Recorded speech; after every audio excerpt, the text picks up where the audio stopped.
अच्छा, तो organic chemistry हमारे पास कंटिन्यू है।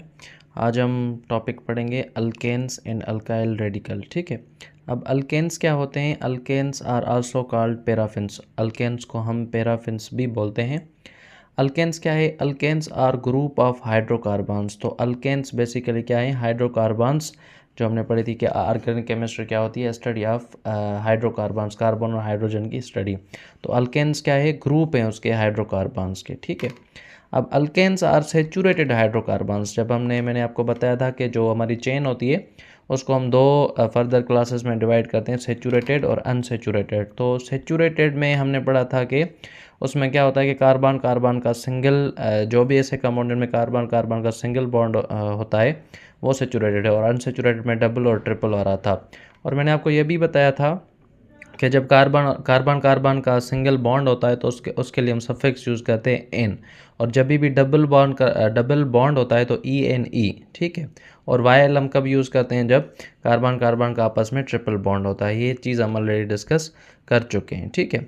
उसके बाद इनका जनरल फार्मूला क्यों होता है? अब हम जनरल फार्मूला यूज़ क्यों करते हैं पहले तो हमें ये पता होना चाहिए। This formula is used for to find out molecular formula. ये एफ है, ठीक है, M F, molecular formula of alkane. तो अल्केन का जो मॉलिक्यूलर फार्मूला है वो फाइंड आउट करने के लिए हम यूज़ करते हैं जनरल फार्मूला। अब क्या होता है जनरल फार्मूला? CnH2n+2, CnH2n+2।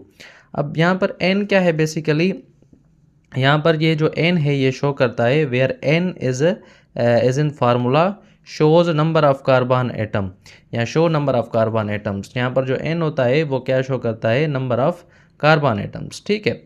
अब फॉर एग्जांपल कैसे हम निकालते हैं अब इसका जनरल फार्मूला, ये बात हमें समझनी है। अब सपोज़ करें कि जैसे ब्यूटेन है, हमें पता है। अच्छा, मैंने आपको ये चीज़ बताई थी कि आपको जो प्रीफिक्सेस हैं जैसे ब्यूटेन, इथेन, मीथेन, ये अच्छे तरीके से आने चाहिए कि उसमें कितने नंबर ऑफ़ कार्बन्स होते हैं। तो एज वी नो कि ब्यूटेन में 4 कार्बन होते हैं, तो हम फार्मूला लगाते हैं कि और फार्मूला कैसे यूज़ करते हैं। अब एन क्या शो कर रहा है? Number of carbon atoms. तो हमने यहाँ पर क्या लगा दिया? C4। ठीक है। और H और 2 सेम, हाइड्रोजन सेम लगेंगे। और यहाँ पर N क्या शो करता है? Number of carbon atoms. तो कितने होते हैं ब्यूटेन में? 4, तो हमने 4 लगा दिए। और इसमें जो 2 होगा प्लस, वो एज पर जैसे सिंपल मैथमेटिक्स में होता है तो वो प्लस होगा। ठीक है। अब C4, अच्छा ये ब्रैकेट में तो ऐसे ये मल्टीप्लाई करेगा, 4 2 ज़ा 8 + 2, तो ये बन जाएगा C4H10। ये निकल आया इस जनरल फार्मूले से इसका मॉलिक्यूलर फार्मूला। तो इस तरीके से जो अल्केन्स होता है उनका हम जनरल फार्मूला